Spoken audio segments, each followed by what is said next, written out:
السلام علیکم، میں حذیفہ اشرف آزمی، علم کی دنیا کے سیگمنٹ کامیابی کی دنیا میں آپ کو خوش آمدید۔ آج کا موضوع لالچ سے میں قاتل ہے۔ ایک چھوٹا سا واقعہ آپ کے ساتھ شیئر کروں گا، لیکن اس سے قبل آپ کو بتاتا چلوں کہ زیادہ قوت، زیادہ ہمت، زیادہ جذبہ، زیادہ عزم، زیادہ لالچ، زیادہ پیار، زیادہ غصہ جب یہ حد سے بڑھ جایا کرتی ہیں تو یہ زہر بن جاتے ہیں۔ انسان کسی حد تک ان کو قبول کر پاتا ہے۔ زیادہ کی لالچ انسان کو کھوکھلا کر دیتی ہے۔ حرص انسان کو میں کے علاوہ سب کچھ بھلا دیتی ہے۔ حریص کبھی بھی سیر نہیں ہوتا۔ یہی وجہ ہے کہ اگر اسے پوری دنیا کا مالک بھی بنا دیا جائے تب بھی وہ فقیر ہی رہتا ہے۔ لالچ ہلاک کر دینے والی ایک اخلاقی بیماری کا نام ہے، جس کا لغت میں تمائل نفس کی طرف اشارہ کیا گیا ہے، یعنی شدید آرزو کرنا۔ اور قرآنی اصطلاح میں دیکھا جائے تو بہت زیادہ آرزو کرنا، تمنا رکھنا اور لوگوں کے مال سے حسد کرنا ہے۔ اگر اس کا مطلب، اس کا ترجمہ یہ کیا جائے کہ زیادہ خواہی لالچ کا اصل مطلب ہے تو بے جانا ہوگا۔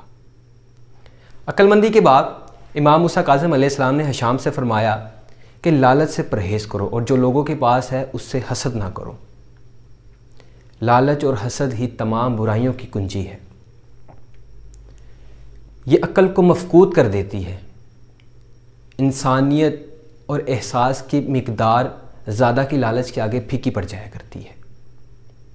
لالچی انسان کو اپنے کنٹرول میں کر لیتی ہے۔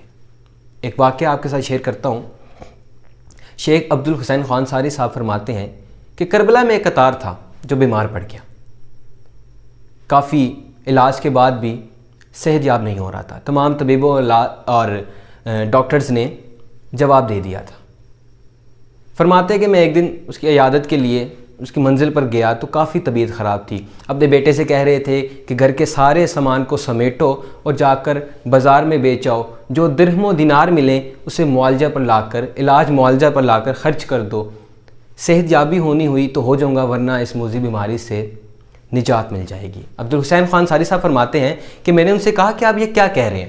اس انسان نے آہ بھری اور کہنے لگا کہ ہمارے پاس بہت دولت تھی اور میرے ثروت مند ہونے کی وجہ یہ تھی کہ کربلا میں ایک بار وبا پھیلی اور طبیبوں نے ان کا علاج، اس وبا کا علاج شیرازی لیموں کا پانی بتایا۔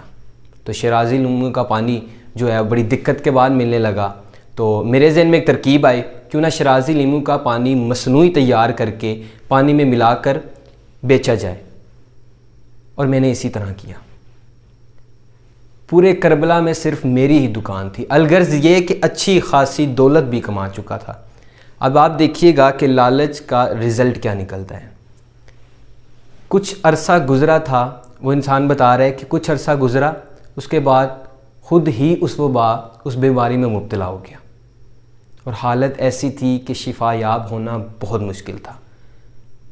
گھر کا سارا سامان بیچ ڈالا تھا۔ اب جو تھوڑا بہت رہ گیا تھا، اپنے بیٹے کو وہ کہہ رہے تھے کہ جا کر سارے کا سارا بیچ دو، اگر تو میں ٹھیک ہو جاتا ہوں تو ٹھیک ہے، ورنہ اس موذی بیماری سے نجات مل جائے گی۔ ہمیں کیا کرنا ہوگا؟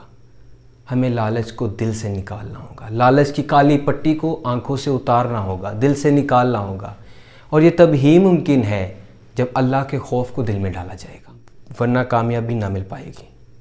بصورت دیگر انسان رسوا ہی ہوگا۔